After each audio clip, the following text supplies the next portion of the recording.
You browse the web. Videos autoplay. Comments scroll endlessly.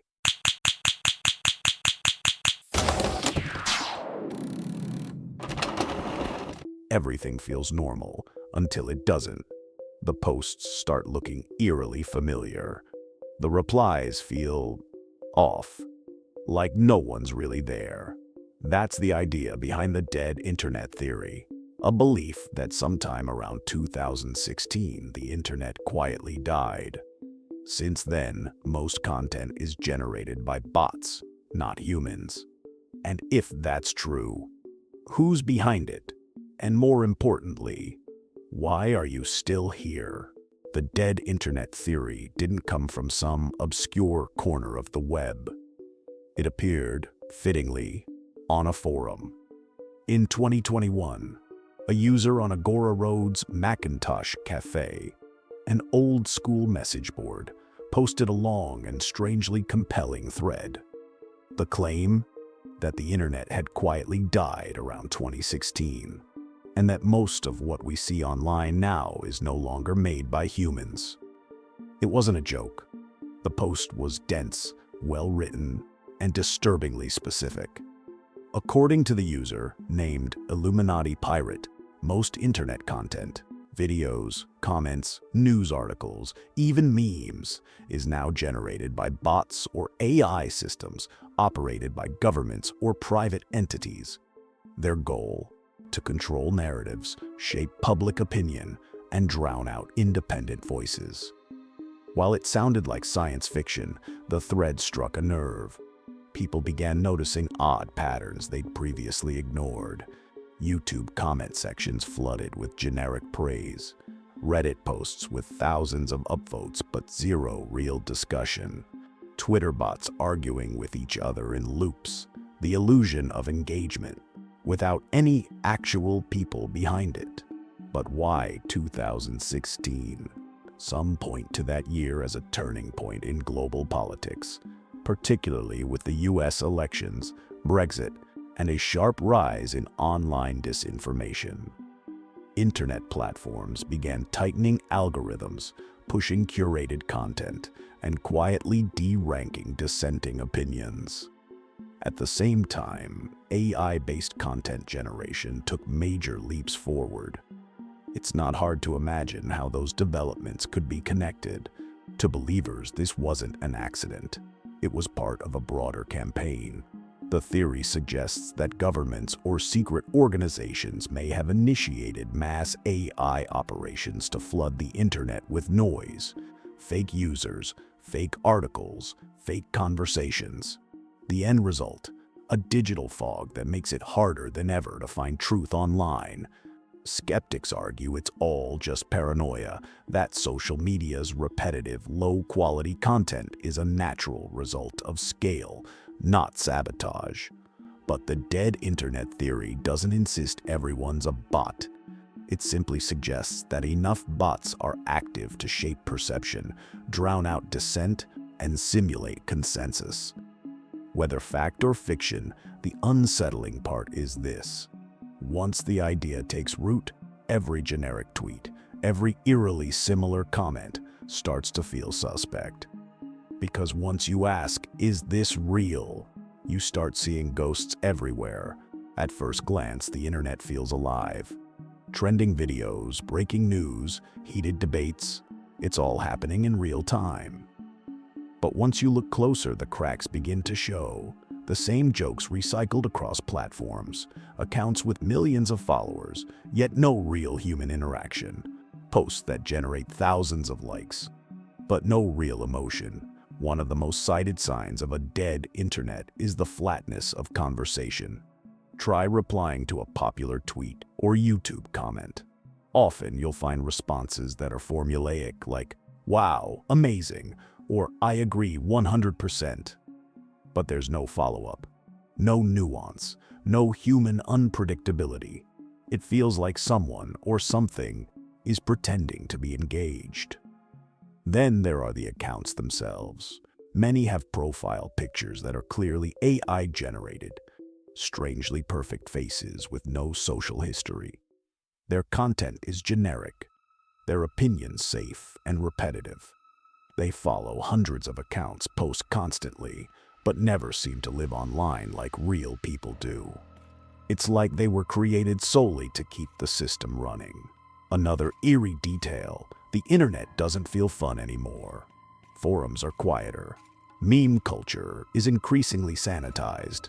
Even niche communities, once filled with chaotic creativity, now feel managed. Some believe that AI is used to smooth out the chaos of real users, to create a controlled environment that appears active but avoids unpredictability. And maybe the most disturbing clue: search results. Google, once a gateway to the open web, now often serves up corporate-approved content, SEO-farmed articles, and AI-written summaries. It's increasingly difficult to find real blogs, real voices, or unfiltered opinions, as if the wild frontier of the early internet has been buried under algorithmic concrete. Some users describe a strange loneliness when browsing today's web, a sense that they're shouting into a canyon filled with echoes, that they're online but not connected. Of course, these changes can be explained in other ways: commercialization, content overload, algorithm fatigue. But to believers in the dead internet theory, these aren't glitches. They're the design, and once you notice it, you can't unsee it. Because maybe the scariest part isn't that the internet is dead, it's that we're still trying to live inside its ghost. If the internet is truly dead, someone or something had to kill it. But who stands to gain from a lifeless web filled with synthetic content? The theory points fingers in several directions: government influence and psychological operations. Some believe intelligence agencies played a central role in the internet's decay. Leaked documents like those from Edward Snowden or the 2011 sock puppet program suggest that governments have long been interested in influencing public opinion online. Imagine a digital battlefield where real people are drowned out by AI-generated voices, making it easier to shape public perception. When information becomes noise, truth becomes irrelevant. Corporate control and AI automation. Another theory targets big tech. Platforms like Google, Meta, and X, formerly Twitter, benefit immensely from ad revenue. Human content is expensive, unpredictable, and legally risky. But AI content, it's clean, fast, and scalable. If you can flood the web with AI-generated videos, posts, and articles, you keep users clicking and advertisers paying without the messiness of human opinion. The more predictable the content, the easier it is to monetize and moderate. Many speculate that content farms and low-tier media outlets already rely heavily on AI. It's not just clickbait anymore. It's clickbait written by machines, tailored to rank high and keep users scrolling endlessly. Shadow networks and the deep state. Now we enter darker territory. Some believers argue that the dead internet isn't just a side effect of automation, it's a tool of control. They suggest that a hidden cabal, often labeled as the deep state or a globalist elite, orchestrates this ghost web. The goal: to suppress dissent, rewrite history in real time, and create a digital reality that keeps the masses docile. In this version, AI isn't just used to entertain or manipulate, it's used to erase. To delete the old internet of forums, independent voices, whistleblowers, to silence those who question the narrative, apathy, and evolution. Of course, not everyone agrees with the darker takes. Some suggest the death of the internet is simply the result of scale. Billions of users, trillions of pages, and an ever faster cycle of content creation. It's not sinister, it's inevitable. But here's the problem. If no one's driving the car anymore, where exactly are we going? The internet didn't just change, it evolved. But what if, along the way, we stopped interacting with humans altogether? Welcome to the core of the dead internet theory, the idea that artificial intelligence has quietly taken over our digital conversations. Bots that blend in. Not all bots are obvious. Gone are the days of clunky spam messages or broken grammar. Today's AI systems can write, argue, joke, even mimic emotion. Whether it's a product review, a Reddit comment, or a dating app conversation, it's getting harder to tell. Is there a person on the other side? Some researchers estimate that up to 60% of internet traffic comes from bots, and that number may be conservative. Synthetic friends, fake influencers. AI isn't just in the background, it's front and center. Entire YouTube channels, Instagram profiles, and Twitter accounts are run by AI personas. They look real, sound real, and even respond in real time. Their faces, generated. Their voices, synthesized. Their opinions, calculated for engagement. The result? A world where you may be arguing, laughing, or bonding with code, and you wouldn't even know it. Engagement above all. Social media thrives on attention. Platforms reward content that provokes strong emotional reactions, whether it's joy, anger, or fear. AI is excellent at learning what works and optimizing for it. That's why content increasingly feels shallow, repetitive, or strangely exaggerated. You're not seeing the best opinions, you're seeing what keeps people scrolling. And often, it's generated by scripts rather than souls. Are we already conditioned? Here's the unsettling part: many users don't care. If a comment is funny or comforting, does it matter if it was written by a human? If a video explains something clearly, does it matter if it was generated entirely by AI? Some believe the line between real and fake has blurred so completely, we've stopped asking questions. That perhaps is the true victory of the machine-driven web. And if AI is now doing the talking, who's doing the listening? The hidden architects. If the internet truly became dead, the first question is obvious. Who killed it? Most versions of the theory point not to one group, but to a tangled web of players.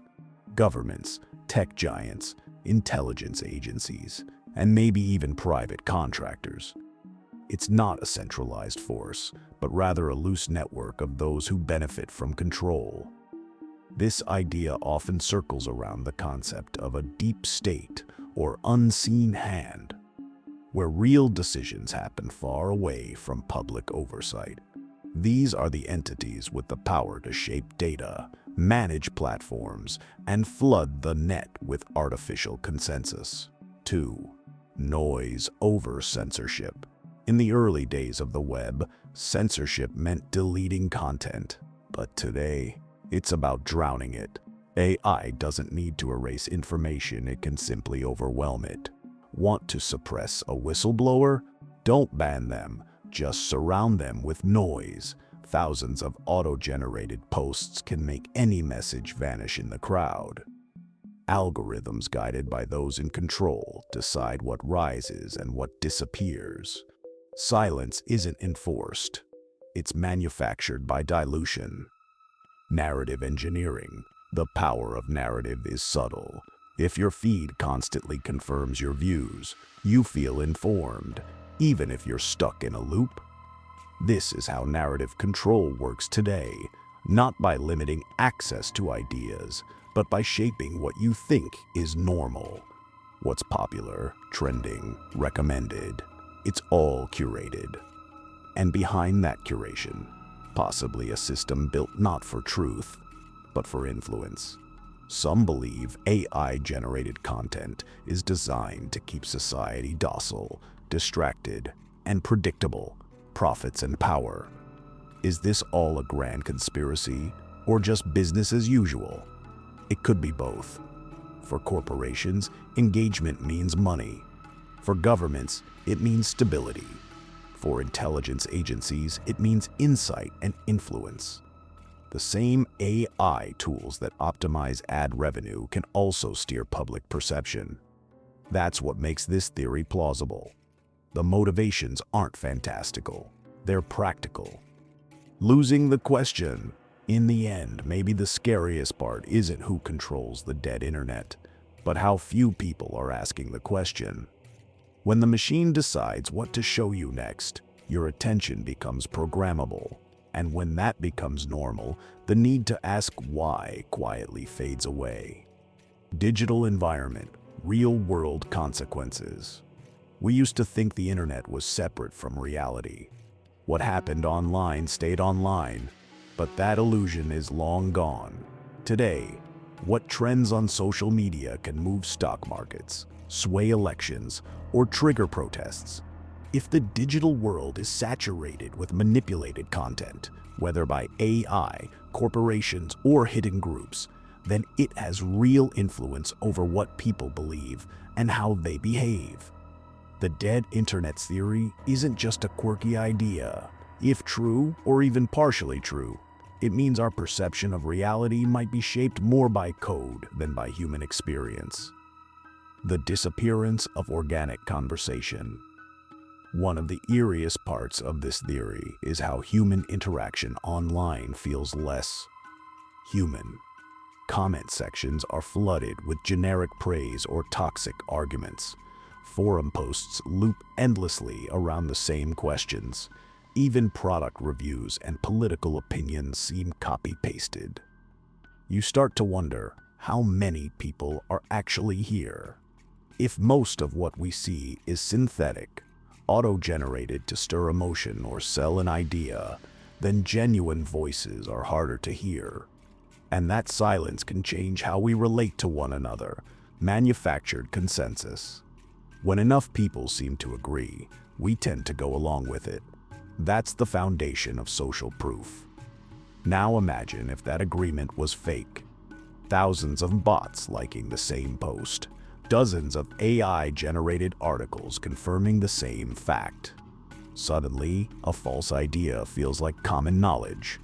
This isn't science fiction. It's already happening. And as AI tools become more advanced, the line between organic and artificial consensus continues to blur. Why now? The tools to fake reality used to be expensive and slow. Now they're free and instant. Anyone with a laptop can generate a lifelike video, a convincing voice, or a plausible article. And large systems, governmental or private, can do it at scale. We're entering a world where real doesn't mean what it used to. And if we don't learn to question what we see, we might lose the ability to know what's true at all. Final thought. Whether or not the dead internet theory is entirely accurate, it points to something deeper. Our growing confusion in the face of overwhelming information. The internet may not be dead, but without awareness, our ability to think critically might be.